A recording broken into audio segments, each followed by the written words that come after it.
la Escuela Profesional de Antropología continúa con el ciclo de conferencias virtuales de jueves antropológico, por lo cual en esta oportunidad tenemos la participación del doctor Ralph Bolton y el magíster Yuer Aguirre Torres, quienes nos acompañarán con la disertación magistral en esta conferencia sobre la antropología aplicada en el marco de la reactivación económica. El doctor Ralph Bolton es un profesor emérito de la antropología de Polona en Estados Unidos. Tiene innumerables publicaciones en calidad de autor, de editor, sobre todo relacionados a los Andes del Perú, fundador y presidente de la Fundación Chignaya. Y en esta oportunidad vamos a invitar al excelente doctor Ralph Bolton con el tema Cambios culturales. ¿Quién decide? La antropología aplicada en el mundo contemporáneo. Doctor Ralph Bolton, tenga usted muy buenas tardes y le vamos a invitar para que usted pueda efectuar la disertación programada para el día de hoy. Muchísimas gracias y gracias por la invitación a participar en este evento. Durante la crisis que estamos pasando en nuestros dos países, es siempre importante mantener contacto, a pesar de que no podemos hacerlo solamente en manera virtual.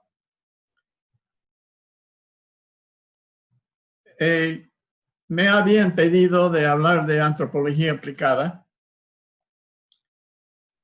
porque he trabajado en proyectos de antropología aplicada desde 1962, por primera vez, y continuando hasta el presente en la zona altiplánica.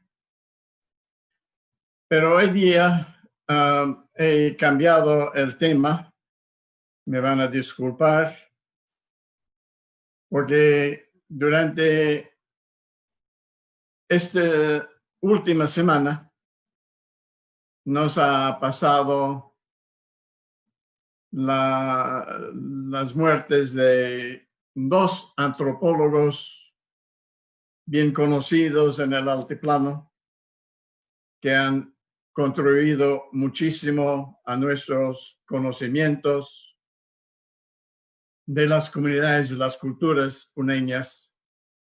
Y yo quiero utilizar esta oportunidad para rendir homenaje a ellos que eran mis amigos, mis colegas, y por eso voy a tratar también de indicar la relación de ellos a la antropología aplicada y lo que podemos aprender tal vez de sus vidas. Voy a comenzar con el señor Lucho Gallegos, Luis Gallegos, quien falleció hace una semana en la ciudad de Puno. Yo conocía a don Lucho solamente por los últimos más o menos 10 años, desde que empecé a publicar en libros editados algunas obras de los primeros etnógrafos del altiplano, uno de los cuales había sido don Lucho. Voy a leer algo que escribí sobre su vida en la introducción de uno de los libros para dar una idea de quién era. Aunque supongo que todos los puneños sí más bien conocen algo de la historia de don Lucho, quien murió a la edad de 100 años la semana pasada. Entonces,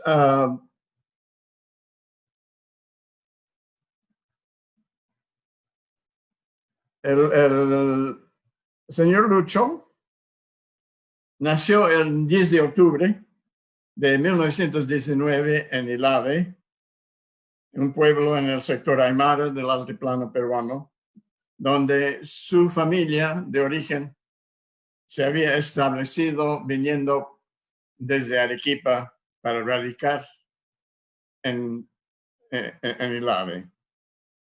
Tras terminar la secundaria en Puno, trabajó durante 3 años en una hacienda de Junín como el pastor responsable de un rebaño de 500 ovejas.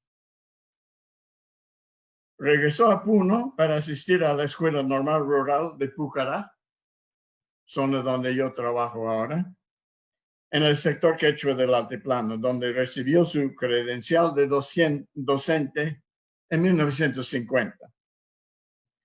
Gallegos enseñó entonces en escuelas primarias de la región Aymara alrededor de Ilave, donde él nació. Y puedo decir que esto eran los primeros años cuando entró la educación primaria en las comunidades de la región. Lucho al final vivía en Puno, pero había vivido en otros sitios. Aunque no formado como antropólogo, en 1958 el Instituto Indigenista Peruano lo contrató para que trabajara en comunidades del altiplano, donde el programa Puno Tambopata venía llevando a cabo proyectos de integración del campesinado a la sociedad nacional. Esto también puedo decir que eran los primeros esfuerzos para dar ayuda a los campesinos y tratar de darles los derechos y oportunidades que tienen todos los peruanos o que deben tener todos los peruanos. Aunque se le contrató como trabajador de desarrollo rural, asignado al sitio de campo de Camicache, Gallegos colaboró extensivamente con la primera jornada de antropólogos profesionales peruanos, entre ellos Mario Vázquez, Rodolfo Riscardo Arce, Aurelio Carmona Cruz, José Calderón, Abner Montalvo, Pedro Ortiz y Héctor Martínez. Todos los cuales, o ninguno de ellos, originario del altiplano, solamente Lucho. Gallegos posteriormente trabajó para el Ministerio de Agricultura y pasó varios años en Lima como director de publicaciones del ministerio. Y a lo largo de su carrera también trabajó para otras instituciones gubernamentales, entre ellas Corpuno y Sinamos. Sus investigaciones etnográficas son muchos, son informes. Muchos de ellos nunca habían sido publicados, sino en borradores nomás. Pero nosotros, trabajando con él, hemos sacado varias de esas publicaciones en libros en los últimos años. Sus temas eran muy variables, desde el matrimonio en Yachón hasta la niñez en Guayata. De todo tema, él escribió etnografía y con datos muy interesantes que todos deben leer para conocer la realidad en las comunidades en esa época de los años 50, 60, por ahí. Después él también, a su retiro del Ministerio de Agricultura, inició otra carrera como autor de obras de ficción, recurriendo a su profundo conocimiento de la vida en el altiplano, lo que usó como inspiración. él tenía un tipo de genre que uno podría decir era realismo mágico. Y se especializó en la escritura de biografías ficticias de puneños prominentes. No voy a decir todos los títulos de sus obras, porque son muchos, pero tengo acá, no sé si se puede ver, porque uno que se llama Don Lorenzo Cotillo y su tiempo, y Agonía y muerte de José Salcedo. Había muchos de esos pequeños libros, pequeñas novelas, que son muy interesantes y vale la pena leer, además de leer toda su obra etnográfica que él ha hecho. Yo durante los últimos años, cada vez que estaba en Puno, traté de visitar a don Lucho en su casa, donde me recibió muy amablemente con su señora más. Y conversamos muy largo tiempo sobre las cosas que los dos habíamos recordado de la época. Yo puedo decir que son muy pocos ahora nosotros que recordamos cómo era el altiplano en los años 60 y cómo era el comienzo de la antropología puneña también por esa época. Y siempre durante los últimos años su mente era bien clara, su memoria excelente, a pesar de su edad. Y casi siempre cuando escuchaba o conversamos, yo recordaba las mismas cosas que él. Y muy poco había discrepancias en lo que recordamos de esa época. Voy a dar solamente 2 puntos más sobre Lucho y su obra. Él sí era antropólogo aplicado, porque sí trabajaba para el programa Puno Tambopata en el campo, trabajando con los campesinos en los primeros esfuerzos para ayudar al campesinado, para hacer cambios en su economía, mejorar sus condiciones de vida y poder progresar en todo sentido. Uno de sus cuentos que él ha publicado en el álbum de oro de Samuel Frisancho, el volumen 10, es sobre un proyecto en Pilcuyo, una comunidad aymara, donde había una sequía en los años, yo creo que más o menos 1957, y había un proyecto para instalar unos vientos de molina para poder riegar algunas de las chacras de la comunidad para reemplazar el agua de las lluvias. Pero habiendo puesto en función esta molina, después de un tiempo seguía la sequía y las nubes juntaban y se fueron sin dejar lluvia. Entonces los comuneros decidieron que era la culpa de la molina. Y él describe muy bien cómo se habían destruido la molina por parte de los comuneros por su creencia de que eso estaba haciendo mal. Ese tiene una lección para nosotros hoy en día por el hecho de que sí, las creencias para un antropólogo aplicado, tiene que tener en cuenta todas las creencias de la gente y tiene que poder anticipar problemas que va a haber cuando uno trata de implementar un proyecto de antropología aplicada.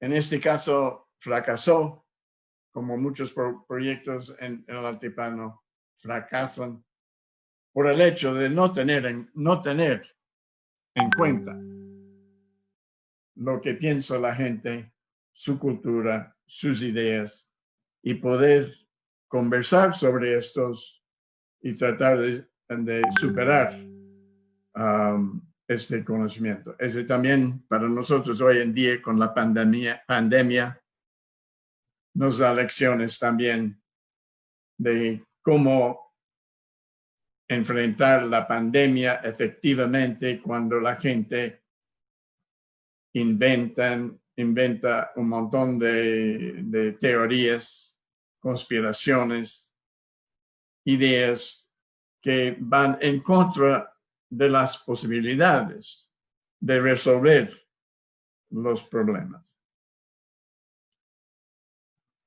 Otro que me contó en nuestras visitas era cuando empezó, no sé si fuera con el Banco Agropecuario, a dar préstamos en el campo. Dijo que llevaran dinero así en maletas y repartían a los campesinos dando su préstamo bajo su documento. Pero después, cuando se fueron para recoger y cobrar lo que debía el campesino, han encontrado que muchos de ellos habían entrado datos falsos porque no tenían partidos, no tenían su carta de identidad en muchos casos en esa época. Y diciendo que, bueno, tal fulano que ha prestado dinero ya se ha muerto, pero en realidad solamente han dado nombres e información sobre gente que ya estaba muerto en primer lugar. Entonces es otra tal vez lección para el antropólogo aplicado, que tiene que ver que la gente sí también puede aprovechar la situación y uno tiene que tener precauciones. Bueno, nos duele bastante los puneños, especialmente que conocían a Lucho Gallegos, nos hará falta siempre. El segundo es Jorge Flores Ochoa, que hoy en día murió en Cusco, que también era un etnógrafo especializado en las culturas de altura, especialmente entre los alpaqueros y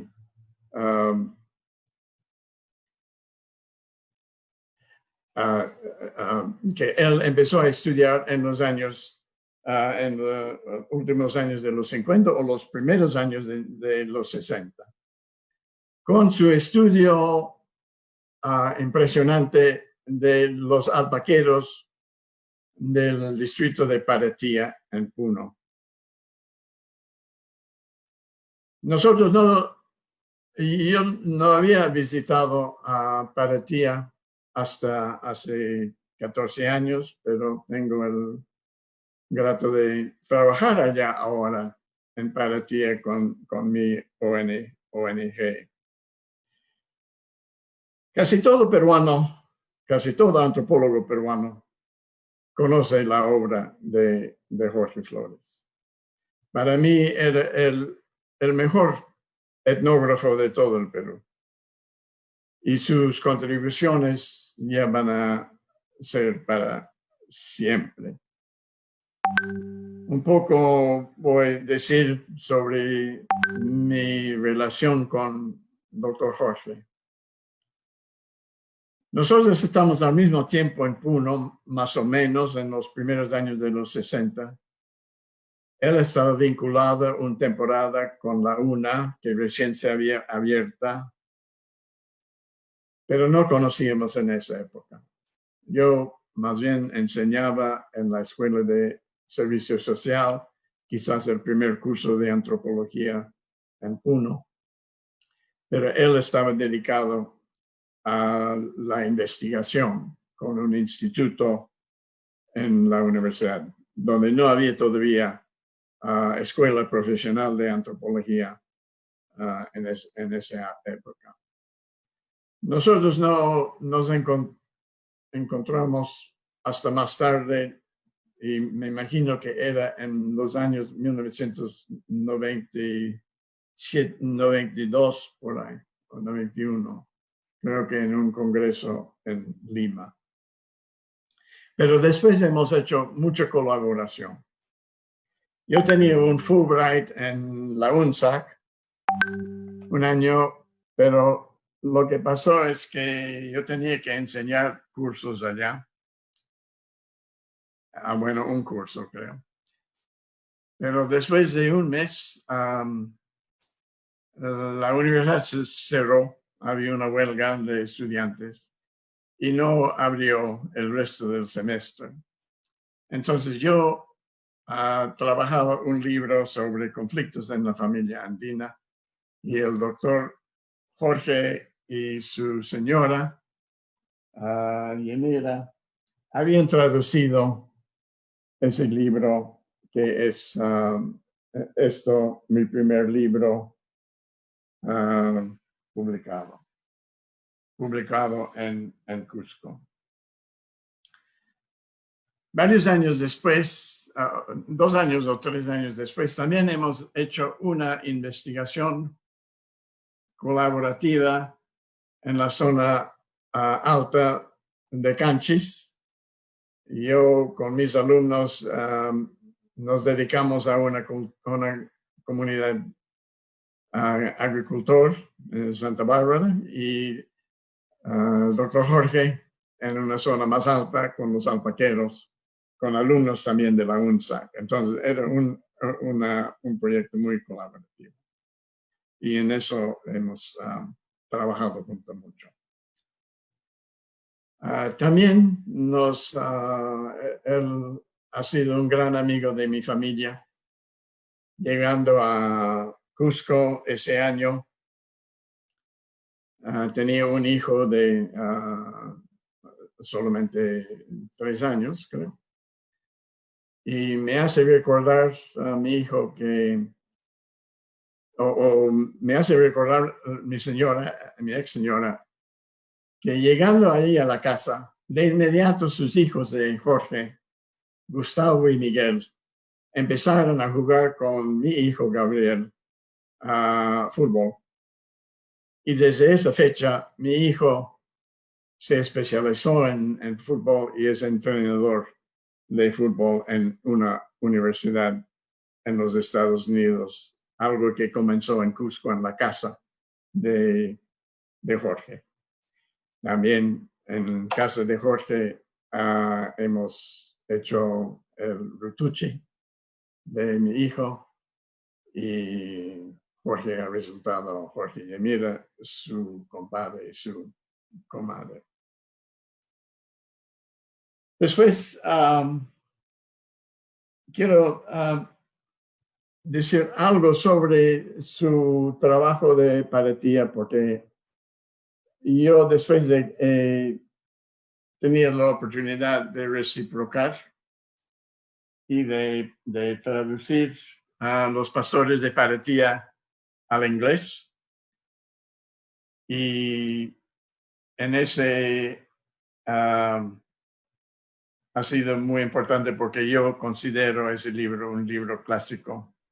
Recién he leído de Percy Paz, sí, de Percy Paz, un documento sobre este libro, sobre una reseña del libro, donde él dice que es accesible al público. Uno puede leerlo porque no usa, no sé cómo se dice en castellano, jargon, y es bien escrito. Pero yo puedo decir que era uno de los trabajos más difíciles para mí en toda mi vida, porque también es muy poético y es difícil traducir ese para que llegue con el mismo tono en inglés.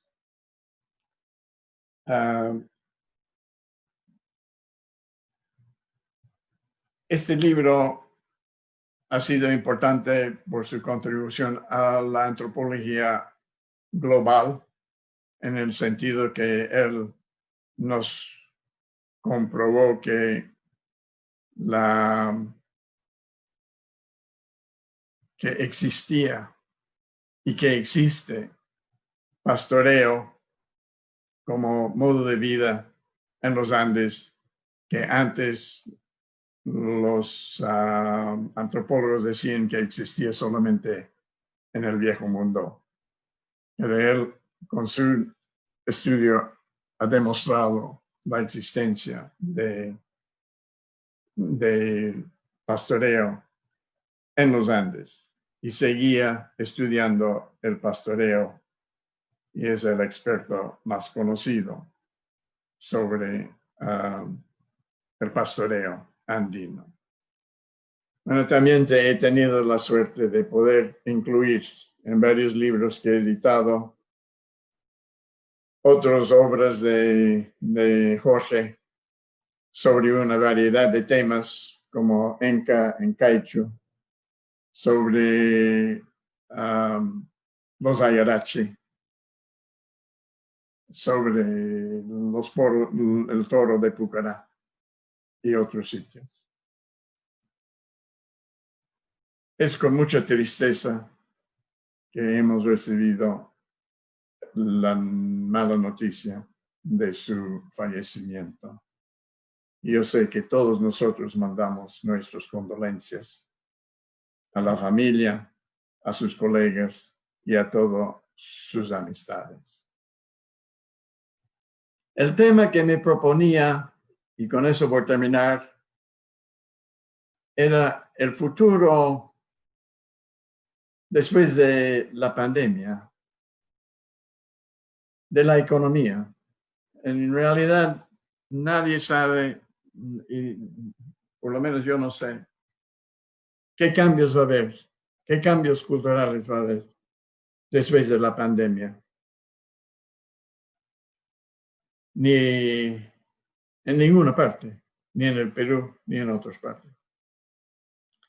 Sí tenemos que visualizar y prepararnos para los cambios. El cambio más importante que debe tener para alcanzar a una vida mejor, especialmente en zonas de pobreza, como comunidades alejadas en Puno, es construir una cultura de confianza. La palabra en inglés es trust. Tiene algo de sentido un poco diferente, creo que en castellano, pero muy parecido. En el Perú, me parece a mí, como extranjero, que hay una falta de confianza.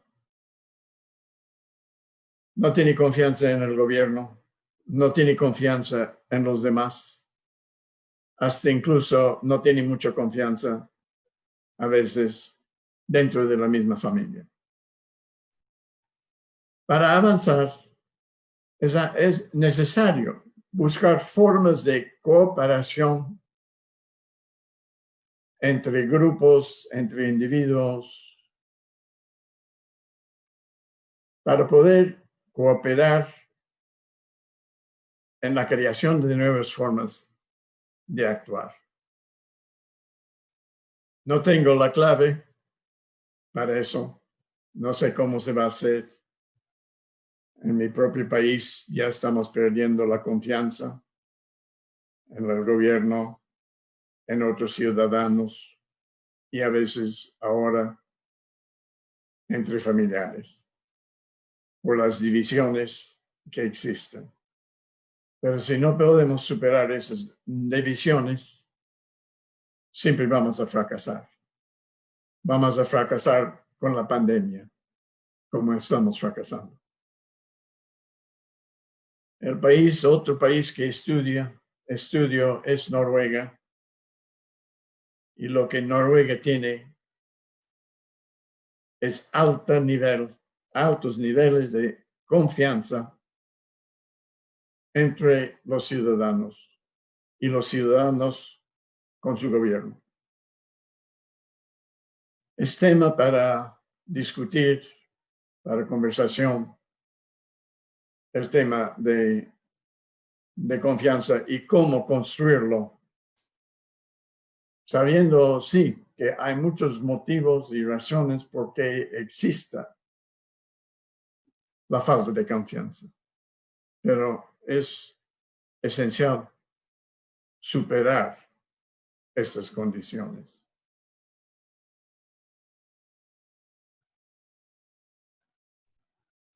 Había una cosa en Facebook que me llamó la atención porque me habían hecho burlar, que alguien ha puesto una foto de un hombre diciendo, mira, hay que hacer famoso a este hombre en Lima, porque yo había dejado mi cartera o mi plata en su taxi y me encontró y me devolvió la plata. O sea, este ejemplo de honradez era tan notable que quería hacer famoso al hombre honrado. Entonces yo acepté eso y aplaudo, ¿no? Después me he descubierto que el hombre no era cualquiera, sino era un actor, creo, de cine, no sé de qué. Entonces ya, bueno, un poco avergonzado de haber sido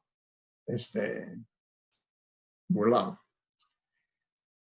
En Noruega hacen lo mismo, hacen estudios sobre esto y encuentran que más del 90% cuando encuentran un billetera con dinero en la calle, devuelven a su dueño. Esa es confianza y honradez. Creo que hay mucho más para discutir, pero mi tiempo seguro ya se ha pasado. Jorge Flores no era antropólogo aplicado en sí, pero sí trabajaba y era su maestro Oscar Núñez del Prado, quien era un antropólogo aplicado, uno de los mejores. Y nos hace recordar Jorge Flores en uno de sus escritos de que los principios que utilizaba Núñez del Prado en Cuyo Chico y que son los mismos que utilizaban en Vicos con el doctor Holmberg y Mario Vázquez, son los que sí se deben aplicar hoy en día los antropólogos aplicados. Últimamente, quiero decir que ambos señores, Gallegos y Flores, reconocían la absoluta importancia de la etnografía. Ellos eran más etnógrafos que teóricos. Y esto es imprescindible para un antropólogo aplicado. Tener la base etnográfica del sitio donde uno va a actuar. Con eso agradezco su atención y lo paso encargado. Muchas gracias, doctor Ralph Bolton, por su participación y a la vez también por su homenaje al antropólogo Luis Gallegos, de igual forma al doctor Jorge Flores Ochoa, quienes participaron, aportaron desde el año de 1962 la antropología en el altiplano, por su trabajo en la antropología y a la vez también desde la etnografía. Y es una contribución muy importante a nuestra cultura, a los Andes del Perú, y de esta forma proseguimos con la conferencia realizada. En esta oportunidad vamos a invitar al doctor Arrufo Alcántara Hernández para que pueda efectuar su participación y también hacer sus comentarios respecto a vuestra ponencia. Doctor Arrufo, lo estamos escuchando. Muchas gracias, colega, profesor de la Escuela Profesional de Antropología, encargado de estos eventos, de organizar estos eventos de los Jueves Culturales. Doctor Bolton, mi aprecio, mi reconocimiento, mi agradecimiento a usted y a este gesto extraordinario que ha tenido usted de relevar la imagen de dos prohombres que se dedicaron a darnos a conocer el alma, el espíritu y la forma de vida de los puneños y los cusqueños. Don Lucho Gallegos, un profesional, un maestro de escuela, un antropólogo, un etnógrafo autodidacta, un novelista de talla extraordinaria. Él logra utilizar estas informaciones, esta experiencia sistematizada en varios trabajos denominados informes, que están ahí para relevarlo y para estudiarlo, para sistematizarlo.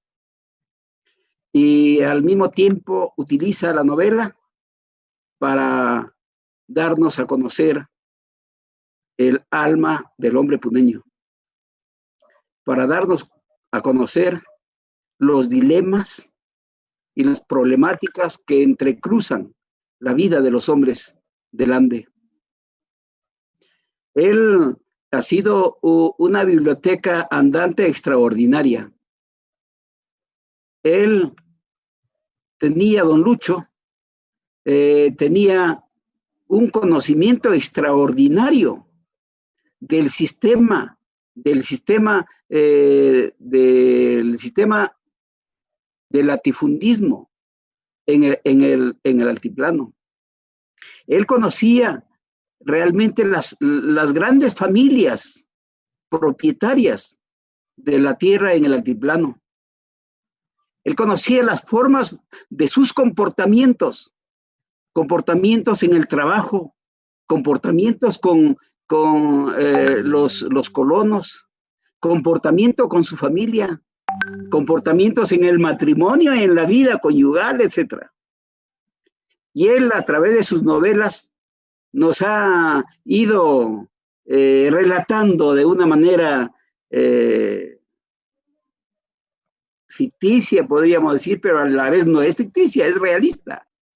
De una manera realista, él nos relataba la vida de los sectores sociales que convivían este sistema del latifundismo y del gamonalismo en Puno.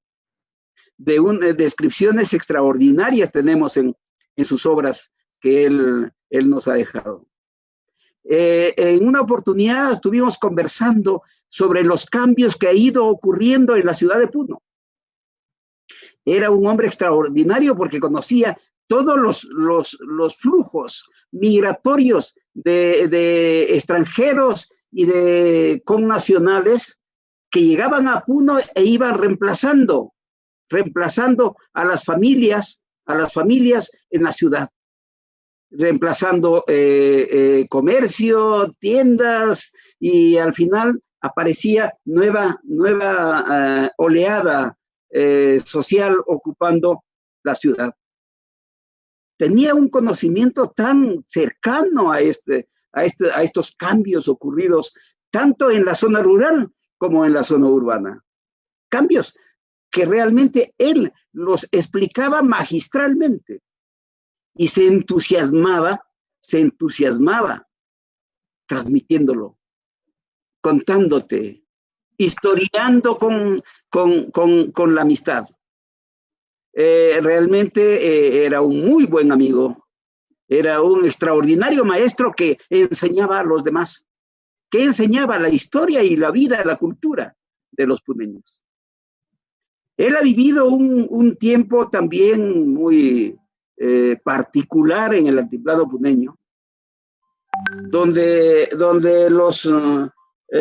los proyectos de antropología aplicada con aquel proyecto fabuloso de Puno Tambopata, donde desde la Universidad de Cornell se proyectaba todo un programa para cambiar los sistemas económicos, para cambiar el sistema social y al mismo tiempo la tecnología y la cultura en las zonas campesinas.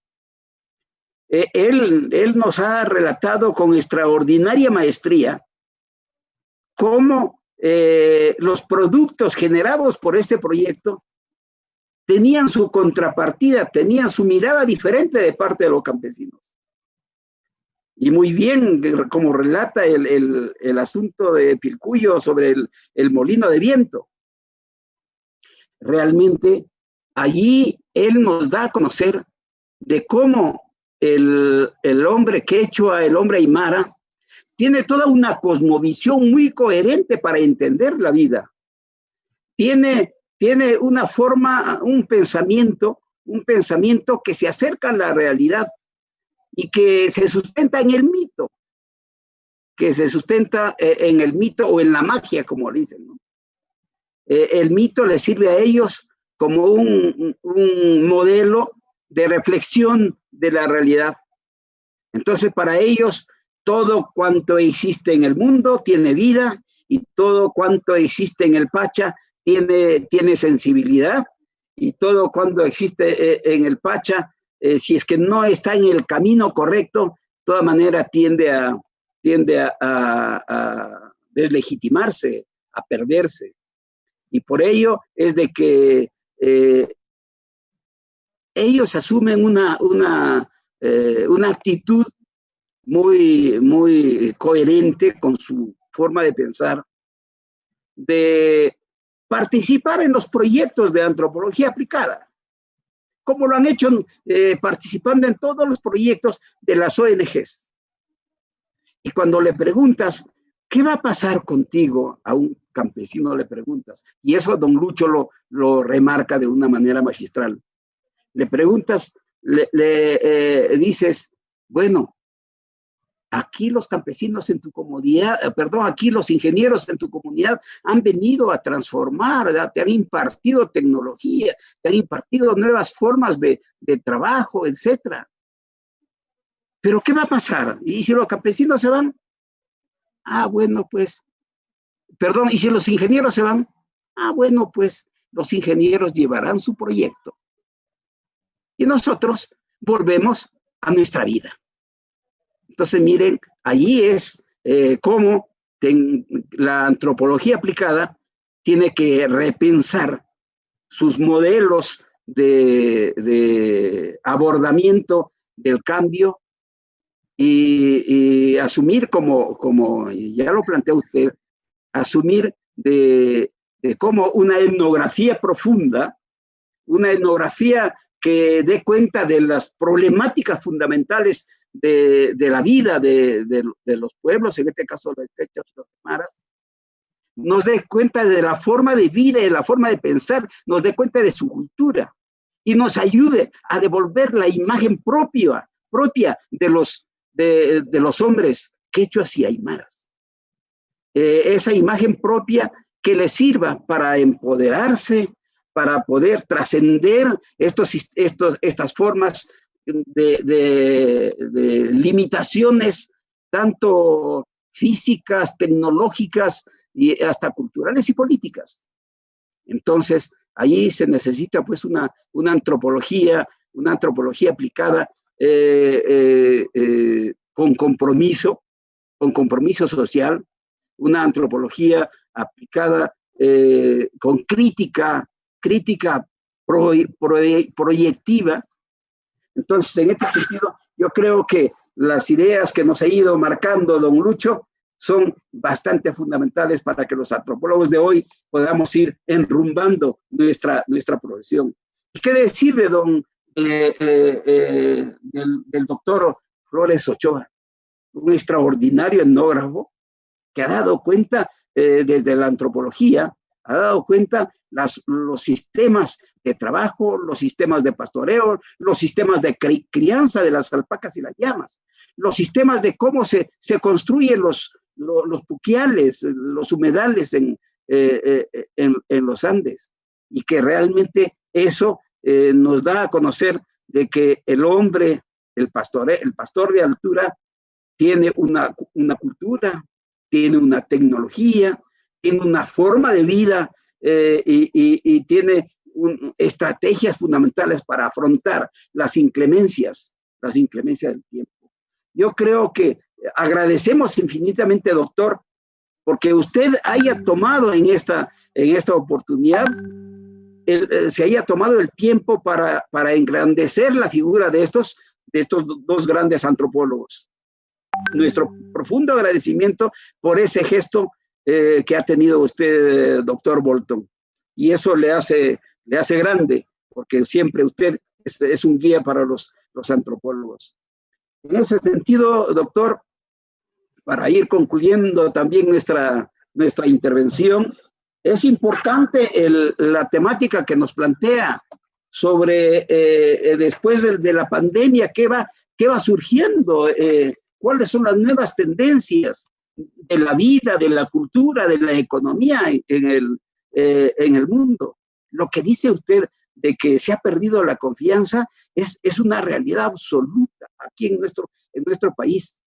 La gente ha perdido confianza en las autoridades, en sus líderes, ha perdido la confianza en las propuestas que vienen desde arriba, ha perdido confianza en todos los sistemas de salud, de educación, en todos los sistemas ha perdido la confianza.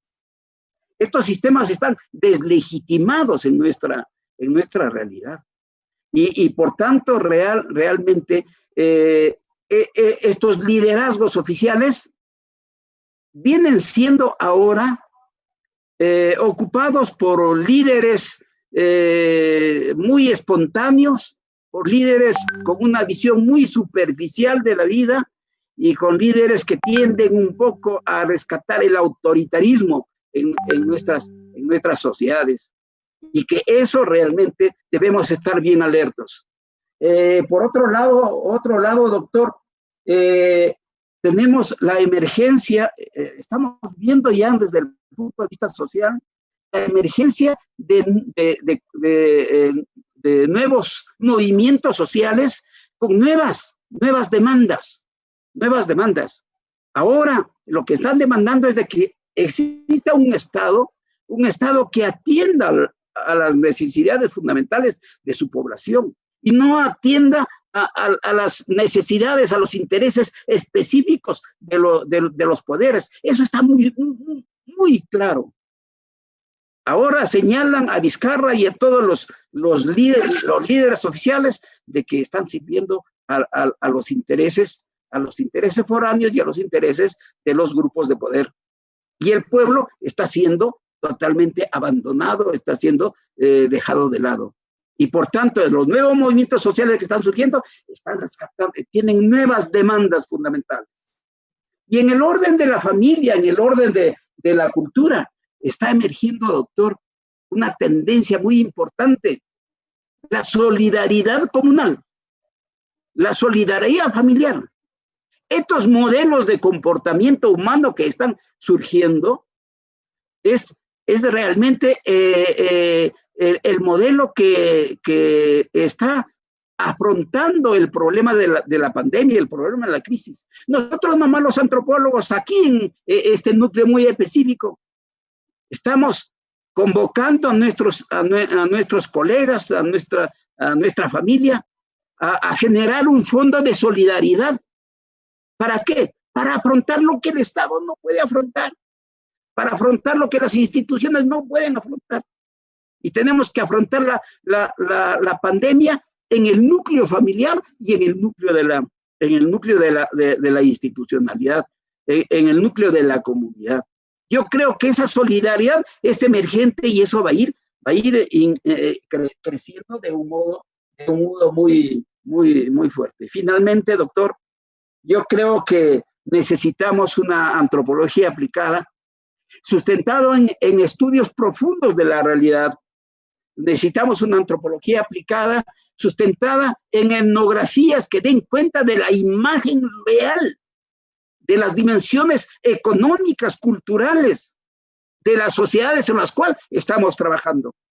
Aquí estamos entre los quechos y los aymaras. Necesitamos etnografías con profundas descripciones sobre sus problemáticas, pero al mismo tiempo el planteamiento de las estrategias, de las soluciones que deben tener estas problemáticas fundamentales. Y por eso decíamos, necesitamos una antropología comprometida, una antropología honesta y una antropología decente y una antropología crítica. En ese sentido, solo eso nos va a llevar, porque tenemos que rescatar nuestro espíritu crítico de la cátedra universitaria. Ese espíritu crítico nos va a salvar a las profesiones y va a salvar a la humanidad. Necesitamos humanizar a las instituciones, necesitamos humanizar al mundo, porque ahora, como usted muy bien lo decía, en la pandemia está surgiendo toda una suerte de teorías conspirativas y teorías legitimadoras que al final realmente lo que han hecho de la pandemia es un escenario político e ideológico antihumano. Doctor, con esto termino. Le expreso mi agradecimiento por el reconocimiento que hace a nuestra gente, a nuestros colegas, y le expreso mi reconocimiento a usted, porque usted siempre nos emana una imagen para que los antropólogos sigamos siendo gente honesta y gente de bien. Gracias, doctor. Gracias, colegas, a todos. Nos encontramos completamente agradecidos con el doctor Ralph Bolton por su homenaje al antropólogo Luis Gallegos y a la vez también al doctor Jorge Ochoa.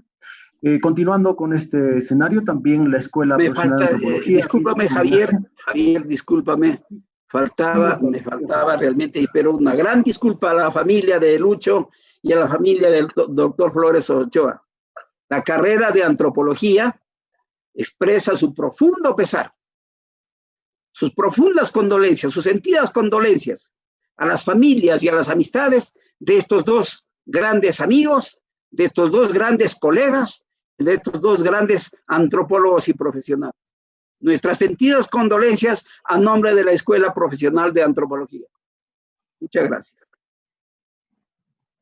También queremos agradecer la participación de Oruro, Bolivia, que nos escribe felicitándonos este evento académico. También a los integrantes de la Universidad Nacional de San Agustín, Arequipa, de Huancayo, de Cusco, el profesor Alfredo Cornejo Pardo. También hemos podido observar muy buenos comentarios, algunas interrogantes. En este caso voy a hacer mención el colega Rosenticona Ramos, que menciona: es cierto que la confianza se ha perdido en todo el ámbito de la vida humana.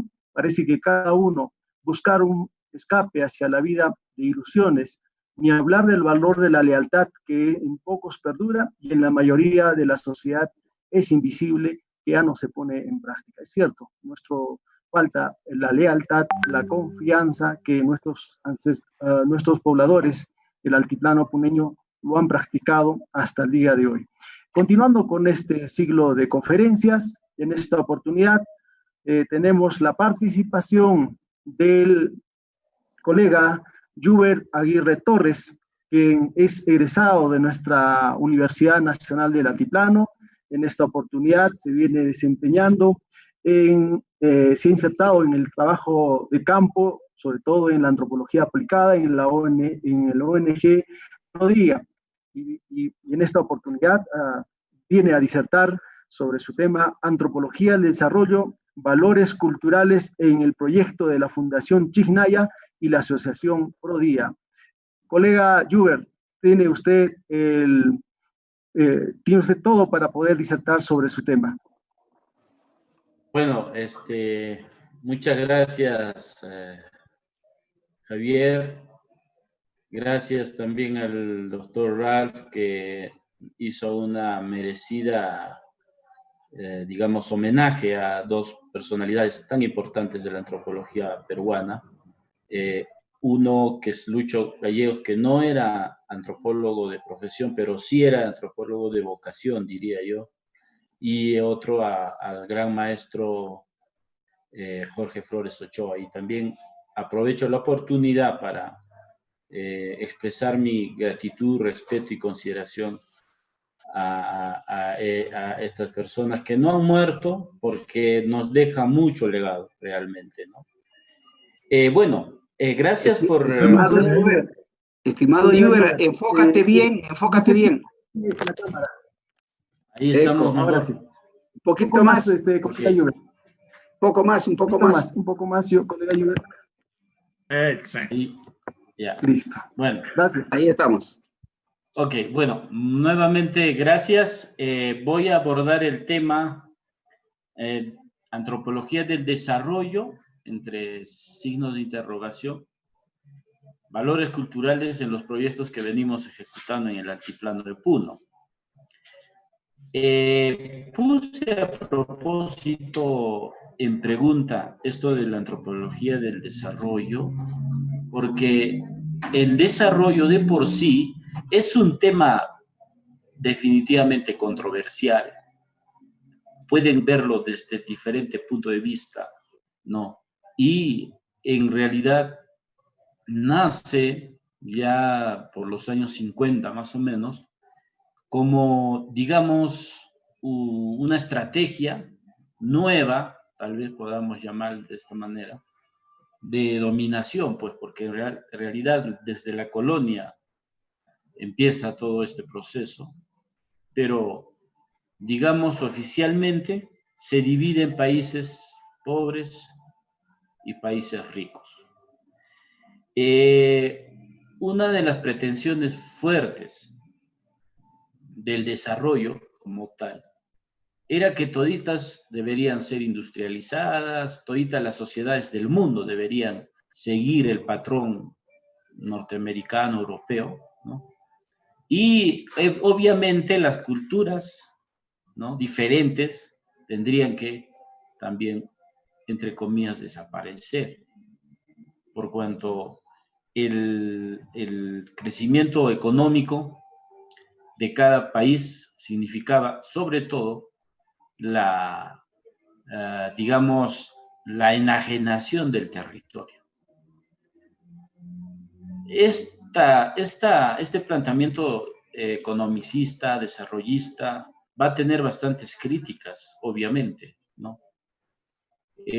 Varios intelectuales empiezan a criticar este desarrollo que solamente se mide con el dinero o con el crecimiento económico, nada más que económico, ¿no? Vamos a tener muchos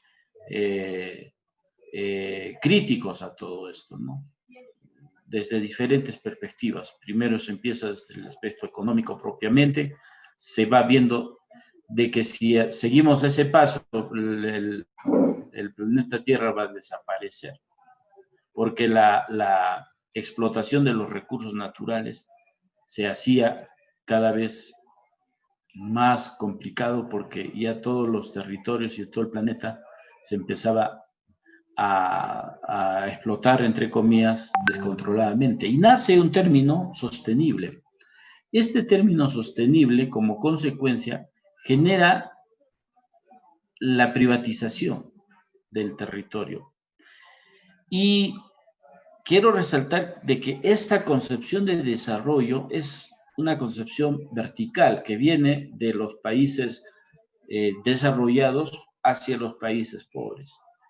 Y el Estado cumple un rol importante en este aspecto de hacer que los países sean desarrollados con esta visión economicista y sostenible.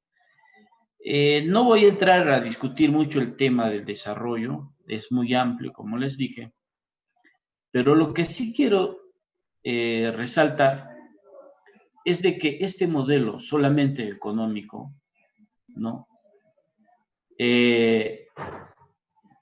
Ha generado actualmente una crisis ambiental que ahora lo estamos sufriendo, incluyendo el calentamiento global, que también está provocando tantos problemas, ¿no?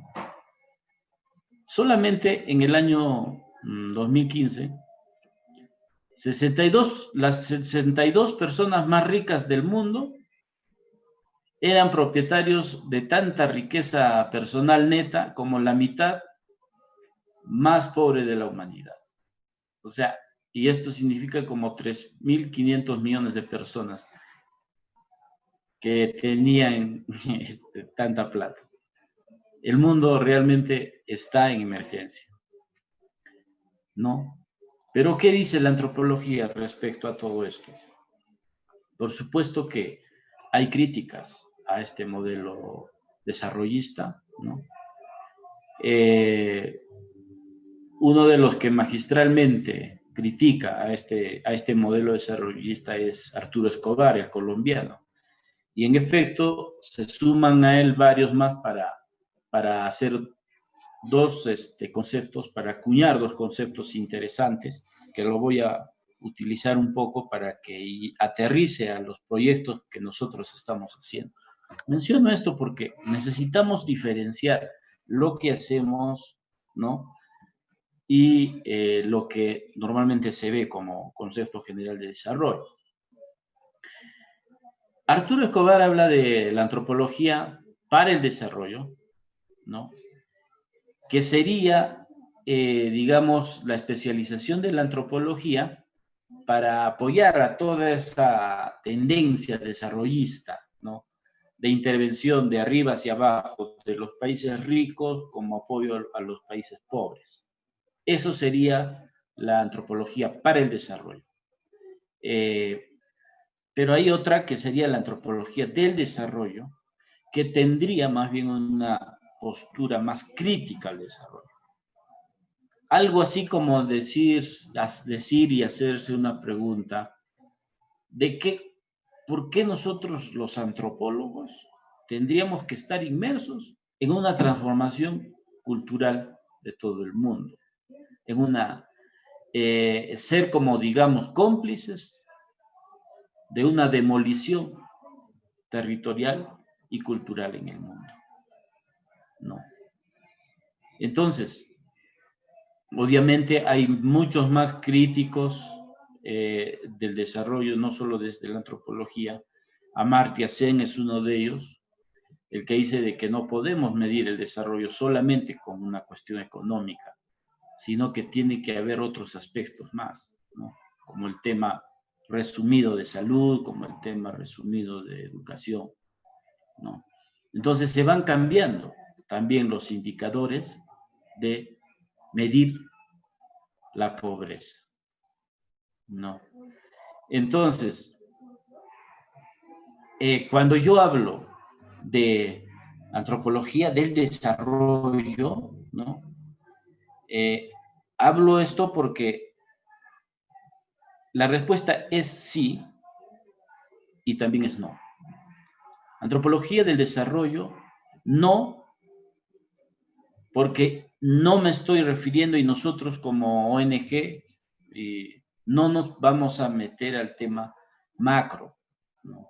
Al tema macro, a lo que es discutible, a lo que es más grande y a lo que se ve como algo que está haciendo mucho daño a los países en desarrollo, a los países llamados en desarrollo, ¿no?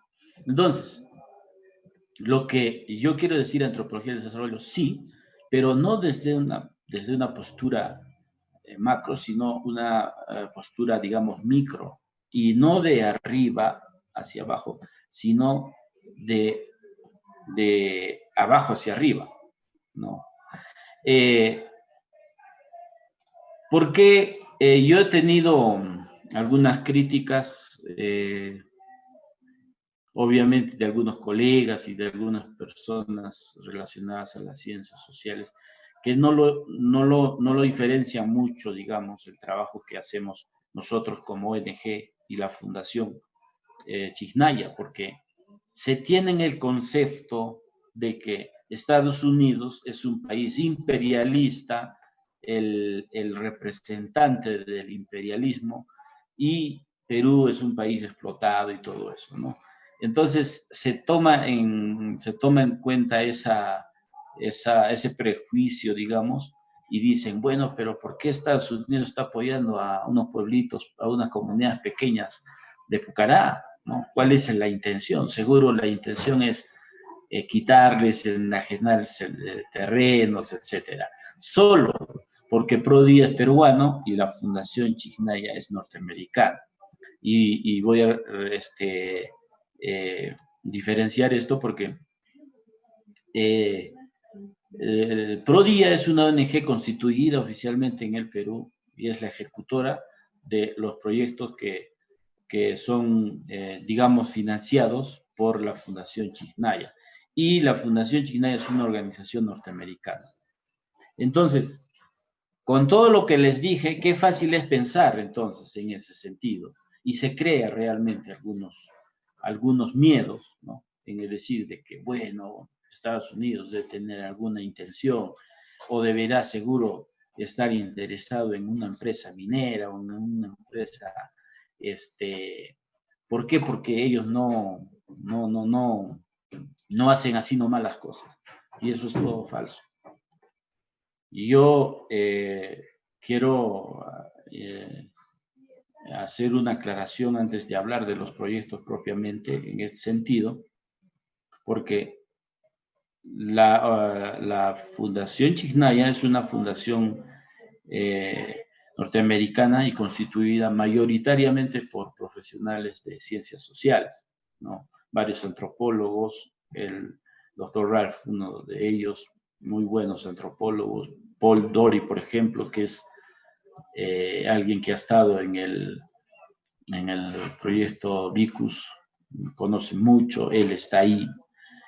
Entonces, no es digamos, un apoyo interesado en un tema económico y en un tema de querer enajenar cosas, sino es un tema, y yo lo tomo así, un tema más bien económico, un tema de desarrollo económico, pero autónomo, ¿no? Eso. No de que vamos a buscar una intervención de afuera para que se quiten las cosas que ellos tienen. Menciono todo esto porque existe mucha confusión, sobre todo en personas que no conocen mucho sobre el trabajo que nosotros estamos haciendo, ¿no? Entonces, acá hay una cosa también muy importante antes de hablar específicamente de los proyectos. Es de que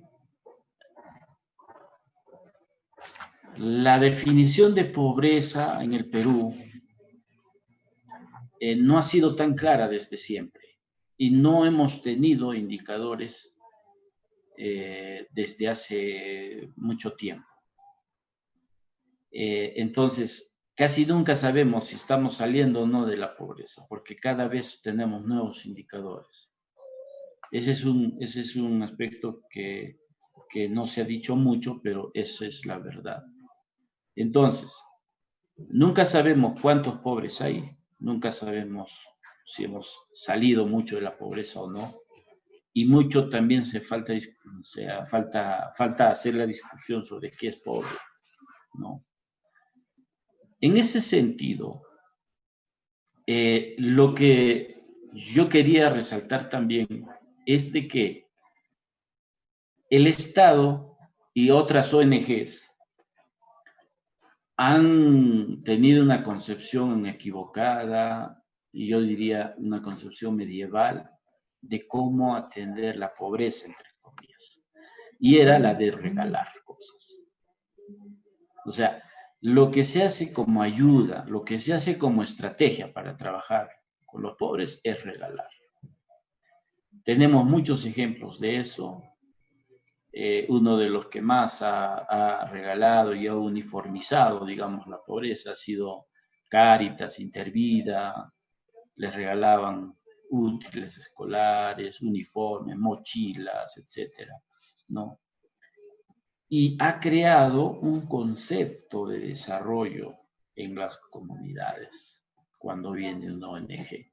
Cuando nosotros vamos a algunas comunidades y decimos somos de una ONG y venimos y nuestros patrocinadores son de Estados Unidos, allá todos piensan que es para que reciban algunos regalos. Y en efecto esto ha hecho muchísimo daño. Entonces, tanto la definición de pobreza como la forma de actuar para solucionar la pobreza en el Perú no es de las mejores. Y han creado también conceptos de desarrollo en las comunidades receptoras del desarrollo, ¿no? Entonces, como hace rato el doctor Arrufo Alcántara mencionaba, que necesitamos una antropología aplicada que lea realmente la situación de nuestras comunidades andinas. Tratamos de hacer eso. Entonces, bajo mi concepción como antropólogo, yo diría de que los pueblos andinos no son pobres, tal vez monetariamente, pero ellos tienen mucho recurso natural, tienen mucho conocimiento, mucha sabiduría, ¿no? Y esto ha sido conservado durante muchísimo tiempo, ¿no? Entonces, a mí me gustó realmente la idea que empezó el doctor Bolton con la Fundación Chicnaya el año 2005-2006, cuando decía, nosotros no vamos a regalarles nada a las comunidades, les vamos a dar un dinero y con ese dinero ustedes construyen lo que necesitan para mejorar su actividad económica, ¿no? Y en un tiempo, al cabo de un tiempo, lo recuperan y con eso siguen haciendo más cosas, ¿no? Entonces, esto que pareciera ser una iniciativa, digamos, espontánea, para mí es una estrategia muy, muy importante que está funcionando perfectamente. ¿Y saben por qué, colegas? Porque la gente del campo, la gente que vive en el área rural andina, sobre todo donde nosotros trabajamos, ha conservado valores culturales tan antiguos. Y para mí, los dos valores que son, digamos, la magia que hace funcionar todo, es la reciprocidad y el intercambio. Hace como 50 años atrás, justamente el doctor Meyer y el doctor Ralph Bolton compilaron un libro muy interesante y el título era Reciprocidad e Intercambio. Y ahí podíamos y podemos ver claramente de que la reciprocidad y el intercambio es algo que se ha venido arrastrando desde tiempos inmemoriales y que ha mantenido viva a todas las comunidades andinas hasta la actualidad. Ya. Y yo les voy a dar un ejemplo ahorita con esto de la pandemia, voy a aprovechar el momento. La Feria de Pucará se desarrolla cada año el 16 de julio por la Virgen del Carmen. Sabemos los antropólogos puneños sobre todo que todas las fiestas patronales tienen una feria, pero la de Pucará es una de las más antiquísimas, ¿no? Que siempre ha sido una feria de intercambio, de trueque, ¿no? Y esta época de pandemia se ha desarrollado la feria sin que las autoridades den permiso, porque esto significaba una propagación del virus impresionante. Lo han hecho, ¿no? Y es donde más trueque ha habido. No solamente es el trueque. Cuando hablamos de reciprocidad tenemos otros valores dentro de esto, que es el AINI y la minca. Cuando nosotros entregamos dinero a las comunidades, no les damos y ni siquiera queremos que piensen que este es un dinero de la ONG, de Prodía o de la fundación, y ustedes trabajan y devuelven a la fundación o a la ONG. Si no, se les entrega oficialmente y se les dice, este dinero es de ustedes. Y no se va a trabajar o no se va a pagar trabajos que ustedes lo pueden hacer, sino materiales que ustedes no tienen en el lugar. Y se convierte en una situación interesante porque ahí está el AINI y la minca. Y este fondo se convierte en un fondo de la comunidad. Y este fondo funciona con los valores de la comunidad. Nosotros somos la ONG, a diferencia de las cooperativas que prestan plata,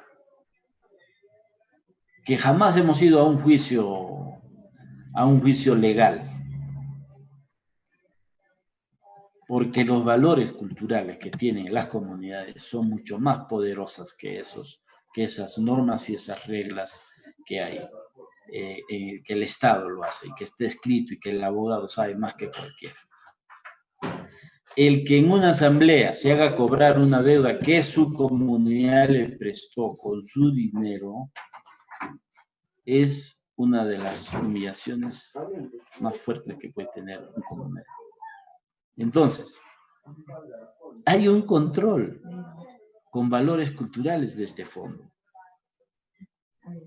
En el año 2006-2007 solamente se empieza con este modelo y el doctor Bolton lo denomina modelo Chicnaya. Se empieza solo con una comunidad. Después, el 2007-2008 habían como 3-4 comunidades. Actualmente tenemos 28 comunidades trabajando con este modelo. 28 comunidades que trabajan con este modelo en 4 provincias y en 5 distritos de la región de Puno, en 4 actividades económicas, porque esto sí se ha dado, digamos, uso y se ha moldado este modelo a 4 actividades económicas. La producción de leche y queso, que es la actividad más fuerte, la producción de fibra de alpaca y de hilos a mano, la producción de cerámica, porque Pucará saben que es ceramista por excelencia, y turismo rural comunitario. ¿Ve? Entonces, para mí este es un fenómeno muy interesante porque todos pagan, todos trabajan. A mí me ha sorprendido más que nunca este año, porque nosotros por decisión del directorio de Prodía no estamos haciendo trabajo físico, sino remoto, todo por teléfono y a distancia prácticamente, porque ya no podemos tener reuniones, asambleas. Pero me sorprendió cómo me llamaban las autoridades de las comunidades que trabajamos diciendo, ¿qué vamos a hacer? Ya se nos viene. Y el efecto de esta pandemia es diferenciado en estas 4 actividades, ¿no? Las comunidades que se dedican a la producción de leche y queso han podido y están pudiéndolo pagar, porque prácticamente ellos no han parado. Ellos son trabajadores, digamos, de productos de primera necesidad y prácticamente no han paralizado. Y lo están pagando y están reinvirtiendo, pese a todo esto. Cada año ellos cobran el dinero que se les ha asignado. Deciden qué hacer. Se hace una verificación. Y al otro año se cobra y lo mismo sigue el proceso. No. Tienen su comité que controla todo eso, ¿no? Tienen toda una digamos, logística para que todo funcione, ¿no? Y los contratos lo hace el presidente a sus socios, ¿no? No vamos donde el notario, no vamos donde el otro, ¿no? Y los pagos lo hacen ellos mismos, ¿no? Porque es su plata de ellos. Tenemos como $250,000 más o menos en capital que se está moviendo en las 28 comunidades que trabajamos, ¿no? Y esto es un aspecto interesante porque está dinamizando la economía, ¿no? Les voy a dar un ejemplo, y esto hemos publicado un artículo con el doctor sobre esto. En Chicnaya se ha formado un negocio comunal, que es la fabricación de quesos, ¿no? Estos negocios comunales se han dinamizado más con estos fondos. ¿Por qué? La producción de leche tiene toda una cadena, ¿no? Para eso necesitan buena calidad genética de la vaca. Esta vaca necesita un buen pasto, necesita un buen cobertizo, comedero, salas de ordeño, terneras, etc. Entonces, los fondos que nosotros hemos asignado se han invertido en esas cosas, en tecnología, ¿no? En infraestructura productiva, ¿no? Y ellos han tenido capacitaciones de otras ONGs. Entonces, se ha ido engarzando, se ha ido, digamos, amoldando todo lo que hacemos nosotros y otras ONGs. Tampoco vamos a decir que todo es nuestro trabajo. El año 2012, cuando yo me quedo en Pucará para ver los proyectos, Chicnaya más o menos tenía algo de 1.500 litros de leche diaria. Actualmente tiene un poco más de 4.000 a 4.500 litros de leche diaria. Ha habido un incremento, y esto es solamente en una comunidad. Hay otras comunidades en las que trabajamos. Entonces, y lo bueno, porque esta planta quesera ha sido creada por la iniciativa de Proyecto Pradera y otras instituciones, pero ahí estaba abandonándose, ¿no? Porque no había quien lleve tanta leche, porque necesitaban cubrir algunos pedidos. Pero cuando todo el mundo decide darle fuerza a este negocio comunal, ¿no? Esto funciona. Y actualmente, según un cálculo que nosotros hemos hecho, podrían tener algo de 170,000 soles de ganancia anuales, de forma neta, ¿no? Entonces, sí se puede crear riqueza, ¿no? En sus comunidades. Y ahora todo el mundo produce leche, la comunidad es la que recoge la leche, la comunidad es la que hace los quesos. Obviamente, esta empresa comunal sí se puede mejorar mucho más, ¿no? Pero ahí está. sí se puede hacer algunas, reactivar, digamos, actividades económicas con este modelo, ¿no? Igual sucede en el caso de cerámica, ¿no? Cerámica, la cerámica que se hace es de tipo artesanal, no es industrial, ¿no? Y por ahí el valor también que tiene. Entonces, pero ¿qué necesitaban ellos mejorar? También infraestructura, porque faltaban talleres, faltaban algunas máquinas en tema de tecnología también. Entonces, esto ha ido ahí también. Y esto de las actividades que han tenido, digamos, un impacto en esto de la pandemia son las tres que, aparte de la producción de leche y queso. Porque en el caso de los alpaqueros, ¿no? Y que dicho sea de paso, estamos trabajando en Paratía, donde el doctor Jorge Flores Ochoa estaba. En el caso de los alpaqueros, han sufrido un fuerte impacto económico porque la fibra de alpaca ha bajado enormemente. En el caso de los ceramistas, también porque la cerámica se vende normalmente en ferias semanales, ferias anuales por fiestas. Por ejemplo, a las citas de Puno ya no han ido los pucareños porque no ha habido la feria y han perdido muchísima venta, ¿no? Y en el tema de turismo rural comunitario, que sea prácticamente todo. Pero acá hay una cuestión importantísima que hay que decir a los ingenieros o a los expertos en proyectos, que el hombre andino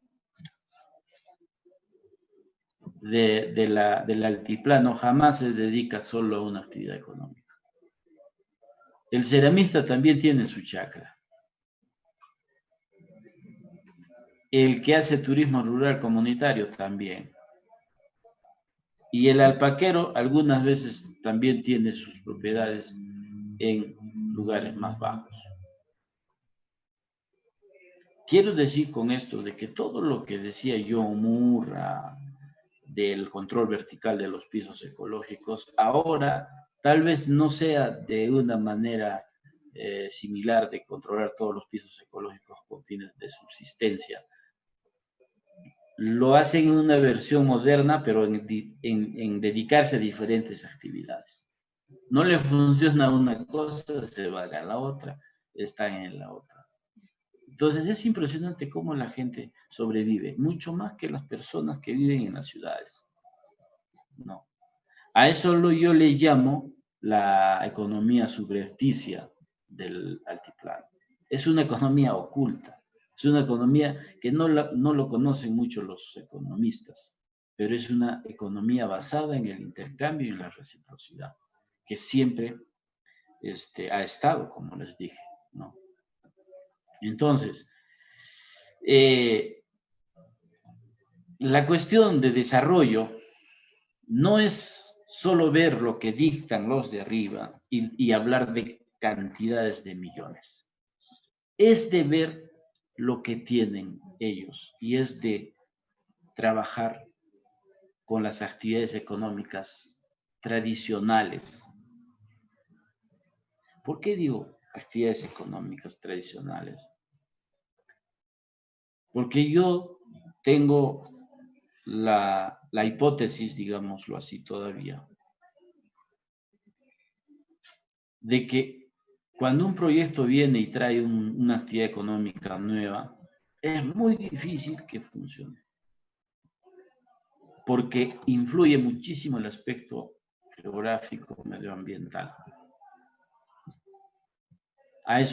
Por eso hago referencia, por ejemplo, a algunos proyectos de biólogos que han hecho para criar suches en zonas alpaqueras. Es una nueva actividad económica, podría ser bonito, podría decirse que Puno es un lugar donde hay riqueza ictiológica, lo que uno quiera, pero eso no va a funcionar jamás, porque no es un lugar adecuado para esa actividad económica, ¿no? Entonces, hay que decir mucho a los técnicos que el aspecto ecológico, digámoslo así, influye muchísimo. al momento de funcionar un proyecto, pero funcionar de verdad, no cuando lo ejecutan. Ese es otro problema muy grande que se está dando. El proyecto de todas las ONGs que hay acá en el Perú solo funcionan cuando está en ejecución el proyecto, y eso es normalmente como 2 años, 3 años, 4 años. Se va el proyecto, se va el encargado de monitorear y se acabó todo. Nosotros tenemos otro enfoque en ese sentido. Nosotros estamos desde el 2005, 2006 prácticamente, constantemente con ellos y viendo cómo su actividad fortalece. Ese dinero que ellos tienen siempre lo van a recuperar. Por más que nosotros en un año no consigamos ni un sol, ellos van a seguir trabajando, invirtiendo. Entonces, también los proyectos que tenemos en el aspecto económico son sostenibles y sustentables a nuestro punto de vista. ¿No? Pero, ¿por qué? Porque estamos atendiendo las necesidades que ellos mismos están diciendo. No somos los expertos iluminados que sabemos qué necesita este campesino y por tanto tiene que hacer esto. Se niega totalmente el conocimiento de la gente. Y por su parte, el campesino siempre se ríe del veterinario, del ingeniero, cuando hacen charlas, porque, discúlpenme, hablan cosas que no tienen que ver nada con su realidad. Entonces, este tipo de desarrollo para nosotros autónomo, un desarrollo que no queremos cambiar cultura, sino hacer que ellos tengan una libre determinación, no, es importante para nosotros. Por supuesto que como somos antropólogos, jamás vamos a tener una idea ciega en decir que yo quiero esta comunidad transformarla. Yo estoy muy en contra con algunos colegas que dicen que el antropólogo debe ser un líder transformador y está más metido y esa es otra cosa que yo debo decirlo, que la antropología aplicada o la antropología del desarrollo o para el desarrollo no es hacer proyectos simplemente, ¿no? Es también ser reflexivo, ¿no? Es también estudiarlo, es también analizarlo cada vez más. Ver si es que esto no funciona, cambiar totalmente, aunque signifique que el proyecto, aunque signifique dejar de hacer el proyecto. Y eso es lo que falta. Se ha mecanizado las metodologías de hacer proyectos, se han mecanizado y con estas herramientas se ha negado el conocimiento de la gente. ¿Cuántos cursos he tenido que seguir yo para entender el marco lógico, hacer un plan estratégico, los famosos análisis FODA, los planes de desarrollo participativos, cómo llevar aspectos participativos a los municipios, en fin y en fin, cómo se debe hacer cómo se debe elaborar, cómo se debe monitorear y cómo se debe evaluar un proyecto, y todo es mecánico, y muchas veces no empata con la realidad del campo, al menos con la realidad de las comunidades rurales. Pero ¿quién es reflexivo frente a eso? Nosotros. Entonces, necesitamos ya hacer entender de que algunas metodologías no funcionan, y como antropólogos que somos, porque hay que tomar en cuenta de que una cuestión es cómo vive una comunidad sin proyecto y por qué vive así. Sabemos desde diferentes teorías, ¿no? Pueden ser ecologistas culturales, pueden ser funcionalistas, estructuralistas, lo que quieran. Siempre hemos sabido entender por qué vive así la gente. Y que vengan a ponerle un proyecto es como ponerle una vacuna y ves qué reacción tiene.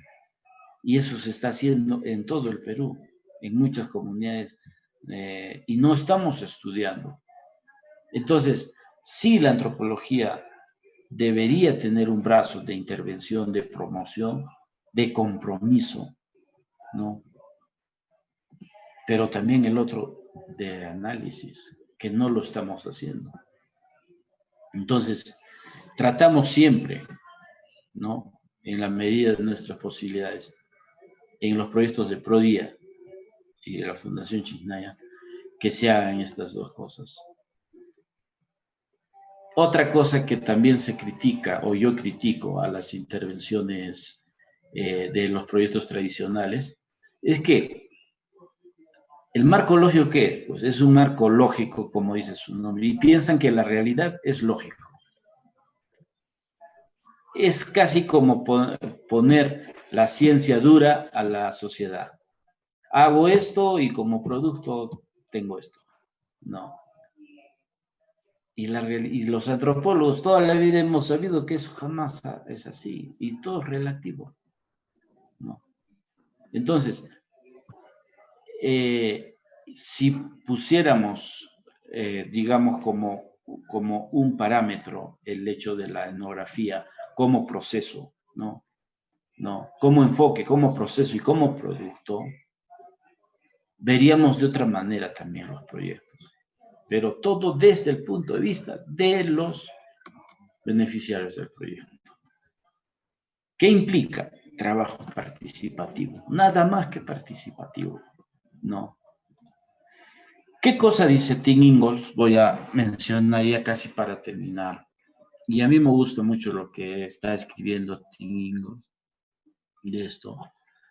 Es de que los antropólogos ya no debemos interpretar o explicar las costumbres de los otros, ¿no? Ya no debemos ponerlos en su lugar y no confinarlos a los ya comprendidos. Se trata más bien de compartir en presencia de ellos, aprender de su experiencia en la vida y llevar esta experiencia para que influya en nuestra forma de imaginar lo que podría ser vida humana, sus futuras condiciones y posibilidades. No. La observación participante en ese sentido es una forma de estudiar con las personas. No se trata de escribir la vida de los otros, sino de unirse a ellos en la tarea común de encontrar maneras de vivir. Quizás Escobar ha sido mucho más directo en criticar el desarrollo como se viene dando ahorita, ¿no? Pero también, como dijo el doctor Arrufo Alcántara, estas formas de intervenir en nuestras comunidades que tienen muchísima relación entre la territorialidad, ¿no? Entre la relación hombre, cultura, territorio, que han tenido un conocimiento y tienen un conocimiento ancestral de conservación, ¿no? Esto es evidente en las protestas que se están dando. Obviamente, el Estado, lamentablemente, con fines comerciales nada más, sin tomar en cuenta a la gente que son poseedoras de de tantos productos, por ejemplo. Me refiero a las comunidades andinas y amazónicas. Son comunidades que tienen y conservan la mayor cantidad, por ejemplo, de productos agrícolas propios del Perú. Y a ellos no les están tomando en cuenta cuando vienen y concesionan un territorio. Y lo peor es lo que pasa en las Bambas. Los sacan de todo su territorio y los ponen a una ciudad. Y después les dan un pequeño dinero. Se está matando la cultura, se está matando la vida. Los están matando en vida a todos ellos. Y las protestas obviamente se hacen llegar. Entonces, este modelo que se está dando a a conocer más todavía en esta pandemia, ya no va a dar para más. Necesitamos dar opciones. Y yo creo que las opciones nuevas es revalorar las culturas tradicionales, ¿no? Y yo he estado, yo leía libros de antropología de los inicios de 1900 y todo el mundo decía de que las comunidades las comunidades tradicionales del mundo están por desaparecer, y mentira. Al contrario, esto de la globalización ha fortalecido nacionalismos y está dando a conocer diferentes tipos de subsistencia, diferentes tipos de economía, ¿no?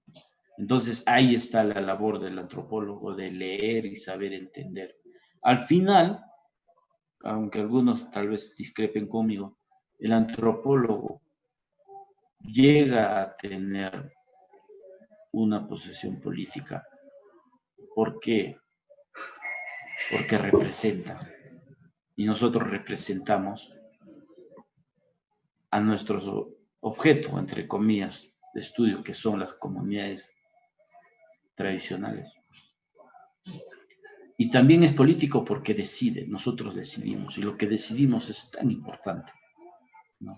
Entonces, yo quisiera terminar mi presentación mencionando de que hay una nueva ruralidad. El escenario es nuevo. Y más aún con esta pandemia.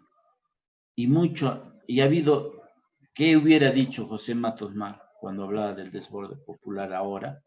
Que hay una migración a la reversa, que se están regresándose a sus pueblos, a sus comunidades, y están encontrando en esas comunidades hasta tal vez mejores opciones que en la ciudad, porque la comunidad de antes ya tiene agua, ya tiene luz, ya tiene, digamos, una planta o una fábrica de quesos, o ya tiene una empresa minera, o ya tiene algo nuevo.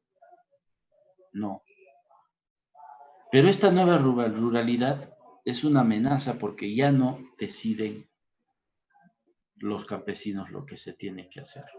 Hasta cierto punto sí, pero hasta que encuentran un recurso extractivos, es un problema. Entonces están siendo desterritorializados todos las comunidades nativas, ¿no? Y ahí yo comparto con Escobar cuando dice que hay que construir un mundo pluriverso. No hay un universo, porque no hay solo una cultura y que todo el mundo va a globalizarse así, ¿no? Somos en un mundo muchos universos. Por eso pluriverso, ¿no?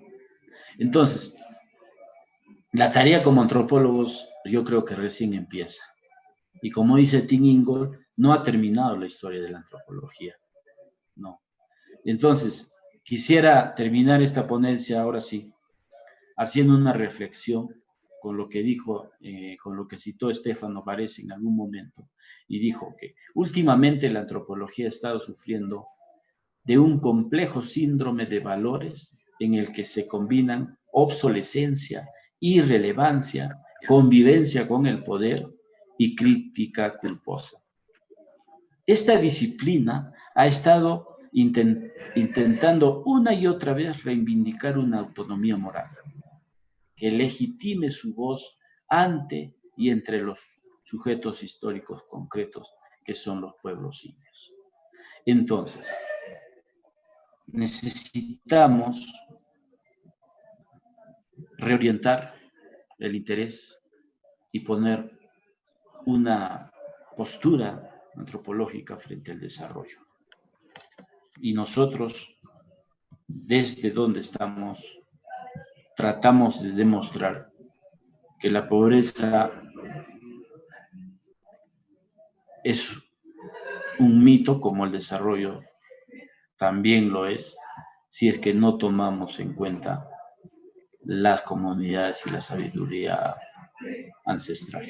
Nada más, muchas gracias. Muchas gracias, colega Lluver Aguirre, igual forma el doctor Bolton. Sin embargo, tengo presente dos comentarios y una interrogante. Por ejemplo, la oyente Juliet Guerra dice, ¿en qué temporada suelen hacer el trueque? La segunda participación es del colega Freddy Machicao Castañón. Dice, el ponente Aguirre, con la permanencia del proyecto por un buen tiempo, la experiencia de parte de los profesionales antropólogos, la réplica del proyecto en otros lugares, la permanente relación con los beneficiarios, la actitud creativa de los actores, la pregunta es, ¿podría señalar algunos aportes teóricos, metodológicos a la antropología aplicada? Creo que en vuestra disertación ha ido haciendo el aporte respecto a la antropología aplicada y netamente también a la antropología del desarrollo. No sé, de repente, colega Lluver Aguirre, ¿podría usted de repente a la oyente indicar en qué temporada se hace el trueque en Pucará? Ya, en realidad todo el año. Yo les voy a contar, por ejemplo, la experiencia de los ceramistas en Pucará. La cerámica siempre ha sido un objeto que ha sido intercambiado por productos. Actualmente, muchas familias van a muchas ferias que hay en todo el año, ferias que se llevan a cabo por las fiestas patronales, y hacen, digamos, el doble intercambio, uno que es por dinero, lógicamente, pero también por productos.